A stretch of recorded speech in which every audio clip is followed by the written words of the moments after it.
Hey guys, welcome back to insider Nivesh. आज हम बात करने वाले इंडियन रेलवे फाइनेंस कॉरपोरेशन यानी आईआरएफसी के शेयर के बारे में। कंपनी की तरफ से इंपॉर्टेंट अपडेट आया है और ये अपडेट जुड़ा है डिविडेंड अनाउंसमेंट और रिजल्ट डेट से। लेकिन वीडियो शुरू करने से पहले अगर आपने अभी तक चैनल को सब्सक्राइब नहीं किया तो जल्दी से कर दो, क्योंकि यहाँ आपको मिलती है ऐसी ही इंपॉर्टेंट मार्केट अपडेट्स और वो भी सिंपल लैंग्वेज में। अब चलते हैं मेन टॉपिक पर। दोस्तों, आईआरएफसी ने 7 अक्टूबर यानी आज के दिन एक नोटिस जारी किया है जिसमें बताया है कि 15 अक्टूबर को कंपनी की बोर्ड मीटिंग होने वाली है। इस मीटिंग में दो बातें डिस्कस होगी। पहली, कंपनी अपने क्वार्टरली रिजल्ट को अप्रूव करेगी और दूसरी, इंटरिम डिविडेंड देने पर विचार करेगी। अब यह एक इंपॉर्टेंट पॉइंट है।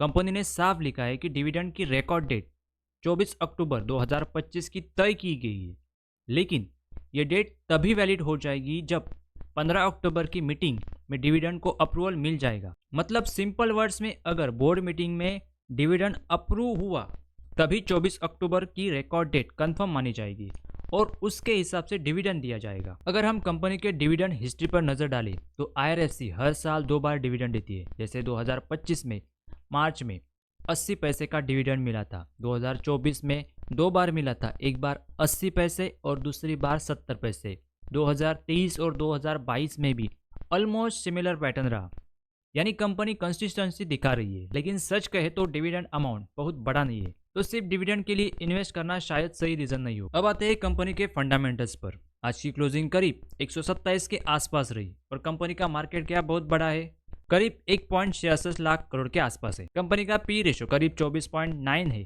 जो इंडस्ट्री एवरेज 24.5 के ऑलमोस्ट बराबर है।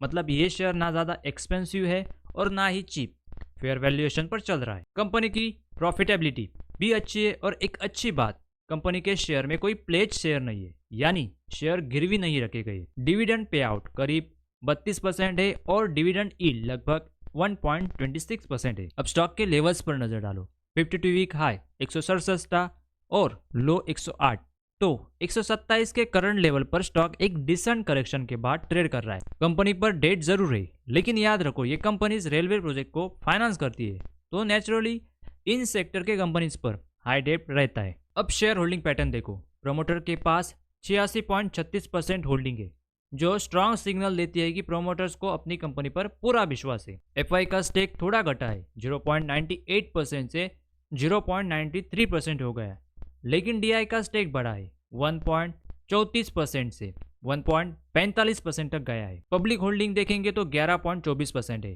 कुल मिलाकर देखा जाए तो प्रोमोटर्स, एफआई और डीआई यानी स्ट्रॉन्ग हैंड्स करीब 88% से ज्यादा हिस्सेदारी रखते हैं। ये बहुत कंपनी के लिए पॉजिटिव की बात है। अब चलो थोड़ा टेक्निकल एंगल से भी देख लेते हैं।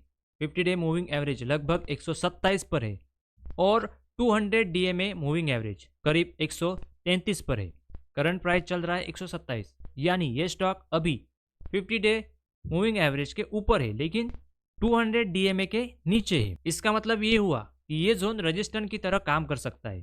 अगर स्टॉक 132 के ऊपर निकल जाता है तो एक ब्रेकआउट बन सकता है और उस केस में आपको एक अच्छा अप मूव देखने को मिल सकता है, क्योंकि न्यूज़ भी पॉजिटिव है, डिविडेंड प्लस रिजल्ट, तो शॉर्ट टर्म में मोमेंटम स्ट्रांग रह सकता है। लेकिन ये कोई बाय एंड सेल रिकमेंडेशन नहीं है। निवेश करने से पहले अपने फाइनेंशियल एडवाइजर से जरूर सलाह लें। ये ओनली सिर्फ एजुकेशन पर्पस के लिए है। तो दोस्तों, ओवरऑल समरी ये बताती है कि आईआरएफसी एक फंडामेंटल सॉलिड पीएससी है, स्टेबल डिविडेंड देने वाली कंपनी है और शॉर्ट टर्म में रिजल्ट्स प्लस डिविडेंड न्यूज़ की वजह से स्टॉक में मोमेंटम देखने को मिल सकता है।